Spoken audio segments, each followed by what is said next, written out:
त्यागी मित्रों, हम लोग उत्तराषाढ़ा नक्षत्र की चर्चा कर रहे हैं। आज बात करते हैं उत्तराषाढ़ा नक्षत्र में अगर आपके गुरुदेव हो तो किस तरह के फल हम लोगों को प्राप्त हो सकते हैं। प्रथम चरण, इंसान अच्छी शिक्षा प्राप्त कर सकता है और अगर शनि की भी युति हो तो हायर एजुकेशन भी बहुत बढ़िया प्राप्त होती है। दूसरा चरण, संघर्ष से सफलता का सूचक है। पहला पार्ट जीवन का संघर्षमय रहता है, नेक्स्ट पार्ट आदमी के लिए अच्छा जाता है। थोड़ा जो शरीर में अपने जोड़ होते हैं, चाहे पैरों में हो हाथों में हो, उनमें कुछ वायु विकार हो सकता है। तीसरा चरण, यहाँ जातक का व्यक्तित्व सुंदर और आकर्षक होता है और पैतृक संपत्ति भी अच्छी प्राप्त होती है, लेकिन मन में कुछ भटकाव रहता है, मीन्स शांति वगैरह नहीं रहती है। ऐसा इंसान कविताओं के माध्यम से या शेरो शायरी के माध्यम से वो चीज अपनों में या समाज में कहने की कोशिश करता है। चतुर्थ चरण, अच्छे सरकारी पद पे पहुंचने की संभावना रहती है, बहुत उच्च पद तक जा सकता है। अब गुरुदेव अगर आपके उत्तराषाढ़ा नक्षत्र में हो और उसके ऊपर बाकी ग्रहों की दृष्टियां हो तो किस तरह के फल हम लोगों को देखने चाहिए। सूर्य देव की दृष्टि कुछ सौभाग्यशाली होता है, धनी और परिवार का सुख भी मिलता है। चंद्रमा की दृष्टि के भी अच्छे फल मिलते हैं। सेम सूर्य देव की जैसे दृष्टि है, धनी होता है इंसान और बहुत सौभाग्यशाली होता है। मंगल देव की दृष्टि, छोटी छोटी बातों में थोड़ी टेंशन होती है, मतलब तुरंत निर्णय लेने की जो पावर होती है, छोटी छोटी बातों पे झगड़ा करना या रूठना या मनाना, वैसा कुछ चीज यहाँ पे इंडिकेट करता है। बुध देव की दृष्टि के भी बहुत शुभ फल होते हैं और अच्छे सरकारी पद तक जा सकता है। शुक्र देव की दृष्टि सुखी समृद्ध दीर्घायु वाले जातक का जीवन संकेत करती है। शनि देव की दृष्टि कुछ अच्छे फल नहीं बताए गए। अब ये सब चीजें समझने के लिए पुस्तक का पार्ट हमने आपको बता दिया। हम लोगों को थोड़ा सा कुछ अलग लेवल पे ग्रह नक्षत्रों को समझने की जरूरत है। हम प्रायः सब पाठों में बताते हैं ये बात कि जब आप किसी चीज को देखो, चाहे वो आपका नक्षत्र हो चाहे ग्रह हो, तो वहां पे कौन से स्थान पे विराजमान है वो भी जरूर देखो। मोस्टली जितनी भी प्रिडिक्शन ज्योतिष शास्त्र में होती है उसमें मैक्सिमम काल पुरुष की कुंडली अनुसार रहती है, लग्न अनुसार उससे कम मिलेगी और चंद्र कुंडली अनुसार और कम मिलेगी, फिर गोचर के फलों में और थोड़ी कम मिलेगी।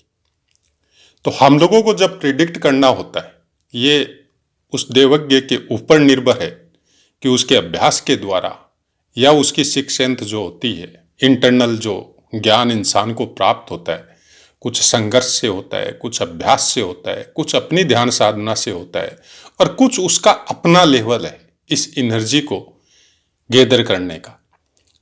ज्योतिष शास्त्र या वेदों का ज्ञान, धर्मशास्त्र, जिस भी धर्म में, जिस भी संप्रदाय पंथ में हम लोग हैं, अलग अलग ज्ञान है।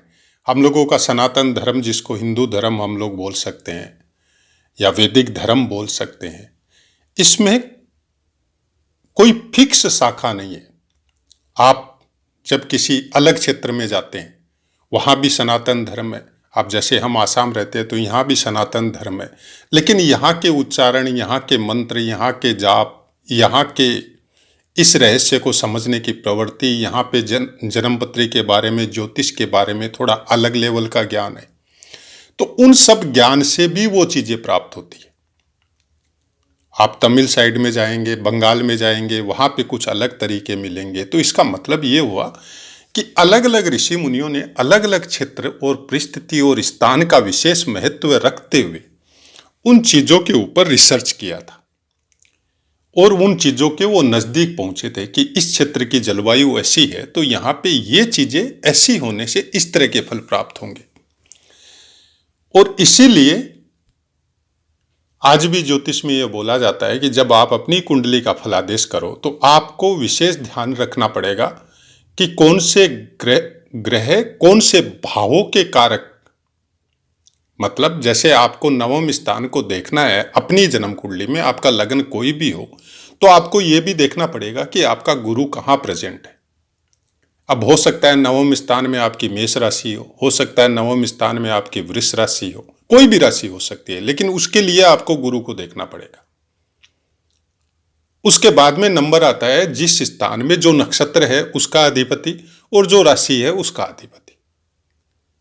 तब जाके हम लोगों को कुछ समझ में आता है कि कैसा प्रिडिक्शन होना चाहिए। हम लोग केवल एक राशि के अनुसार या नक्षत्र के अनुसार प्रिडिक्ट कर दिया तो वो चीज सब सही नहीं होगी और वो मिलेगा भी नहीं। तो ऐसा ही कुछ है, ज्योतिष या नक्षत्रों को समझने के लिए मतलब सीढ़ी दर सीढ़ी आपको चढ़ना पड़ेगा। आप किसी नक्षत्र में विद्या में पारंगत हो सकते हैं, आप भाव के अनुसार फलादेश करने में पारंगत हो सकते हैं, आप अष्टक वर्ग के अनुसार भी बहुत अच्छा फलादेश निकल के आता है, तो वहां पे आपकी दृष्टि अच्छी हो सकती है। राशियों के हिसाब से भी फलादेश करते हैं लोग, वो भी अच्छी जाती है।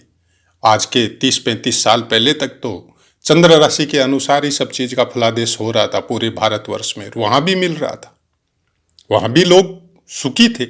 इस तरह का जो अभी चल रहा है कि किसी एक ग्रह या किसी एक युति के द्वारा इस तरह से लिख दिया जाता है कि 12वें घर में ये प्लेस हो गया तो ये होगा ही होगा। कुछ चैनल तो ऐसे हैं जो मतलब इतने 100% दावे के साथ बोलते हैं कि कर्मों का तो कोई मतलब ही नहीं है, आप कैसे कर्म कर रहे हैं वो कोई मीनिंग नहीं है, आपके जो ग्रह बैठे हैं उसका ये फल आपको मिलेगा ही मिलेगा। मतलब उनके अनुसार कर्मों का कोई महत्व नहीं है, आप अच्छे करो बुरे करो जो भी करो कोई मीनिंग नहीं है, फल आपको वो ही मिलेगा जो आपकी जन्मपत्री में लिखा हुआ है। तो अब उन त्रिकालज्ञों को हम तो बोले भी क्या, आप लोग भी बोल सकते, क्योंकि ज्योतिष शास्त्र पूरा का पूरा आधारित है आपका परिस्थिति, आपकी स्थिति, आपके संस्कार, आपके कर्म, वो सब के ऊपर। नहीं तो क्या जरूरत थी हम लोगों के ऋषि मुनियों ने कि वो बोले कि आप सुबह जल्दी उठिए, क्या जरूरत थी उनको कि अलग अलग व्रत बना के दिए हम लोगों को कि इस तिथि का व्रत करना चाहिए, उसका व्रत करना चाहिए। क्या जरूरत थी उनको कि पशु पक्षियों को आप दाना डालें, पशु पक्षियों के लिए आप पानी दे, पशु पक्षियों को आप भोजन दे, क्या जरूरत थी ये सब नियम बनाने की। तो ऐसी बहुत सी बातें। अभी भी एक कोई नेशनल चैनल है उसमें वीडियो देख रहे थे, कोई बाबा पर्चा निकालने वाले थे, वहां पे उनका पर्चा सही नहीं निकला तो वो भड़क गए। तो थोड़ा दूर रहिए ये सब चीज़ों से। हम इस चैनल के द्वारा हमेशा बोलते हैं कि कोई भी योग, कोई भी दुर्योग, उसके गुण या अवगुण तब तक आपके ऊपर फलीभूत नहीं होते जब तक उनके अनुसार आप कर्म या कुकर्म नहीं कर रहे। अब प्रारब्ध के द्वारा कई बार बहुत कुछ ऐसा होता है कि हम लोगों को वो फल भोगने ही पड़ते हैं। सही बात है, वो भोगने पड़ेंगे, लेकिन किस सीमा तक वो आपके कर्म डिसाइड करेंगे। कौन सी सीमा तक आप उन फलों को भोगेंगे और कहां जाके उसका एंड हो जाएगा। क्योंकि इस शरीर की एक सीमा है, भौतिक शरीर जो हम लोगों को मिला है उसकी सहने की, चाहे वो दुख हो चाहे सुख हो, उसकी अपनी सीमा है। सुख में भी ज्यादा सुख मिलने से आदमी को हार्ट बीटिंग बढ़ जाता है, हार्ट अटैक भी हो जाता है। ऐसा बहुत बार हुआ है पास्ट में। आप बहुत सी ऐसी सूचनाएं देखने को मिलती है कि आदमी को ऐसा कुछ संदेश मिला कि उसकी परीक्षा पास हो गई या जॉब में उसका सिलेक्शन हो गया और इतना खुश हुआ कि उसका हार्ट अटैक हो गया। और दिनचर्या, ज्योतिष के अनुसार जो दिनचर्या बताई गई है वो यही सब चीजों को कंट्रोल करने के लिए बताई गई है कि आप अपने मन को किस तरह से बांध के रख सकते हैं, अपने ऊपर कितना कंट्रोल कर सकते हैं। अब सपोज आपके ऊपर कोई व्याधि आ गई, जैसे फीवर हो गया, कोई तकलीफ आ गई, ग्रह नक्षत्रों के अनुसार, मौसम के परिवर्तन के अनुसार आप उसको किसी भी लेवल में ले सकते हैं। लेकिन अगर आपका मन पे कंट्रोल है तो उस परिस्थिति को आप भोग के आराम से निकल जाएंगे। और अगर मन पे कंट्रोल नहीं है तो आप खुद तो दुखी जो होंगे, पूरे परिवार को, आप अपने आसपास वालों को, सबको दुखी कर देंगे। बहुत से ऐसे इंसान जिनका जीवन संघर्ष में रहा है, वो छोटी मोटी बीमारी जो होती है उसको तो कोई ध्यान ही नहीं देते। लेकिन बहुत से ऐसे इंसान हैं जो जरा सी भी कुछ बीमारी होने से वो पूरा वातावरण प्रदूषित कर देते हैं।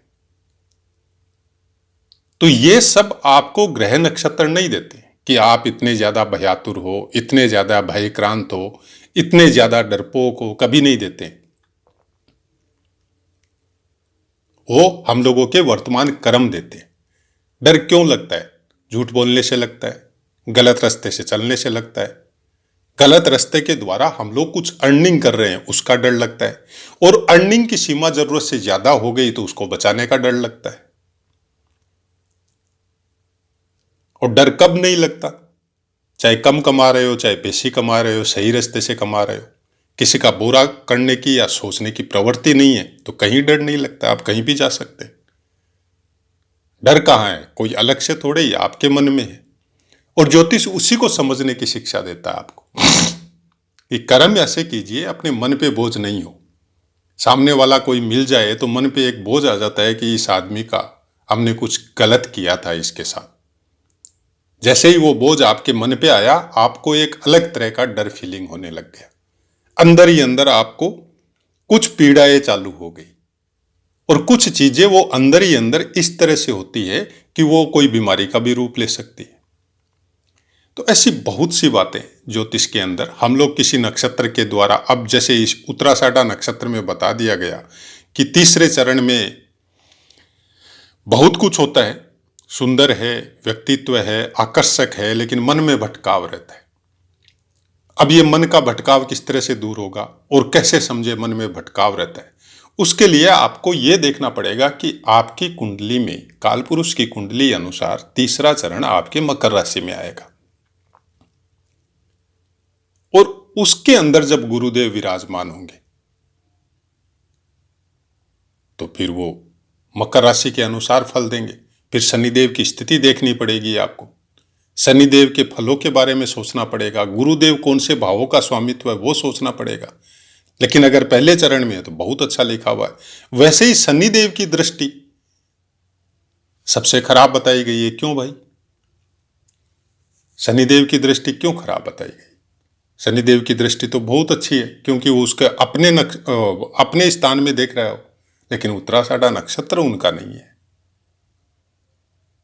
ज्योतिष शास्त्र में सूर्य और शनि को शत्रु बताया गया है, लेकिन ये युति कई कई जगह बहुत अच्छी फलीभूत होती है, खासकर सोशल मीडिया के टाइम में, खासकर राजनीति के क्षेत्र में।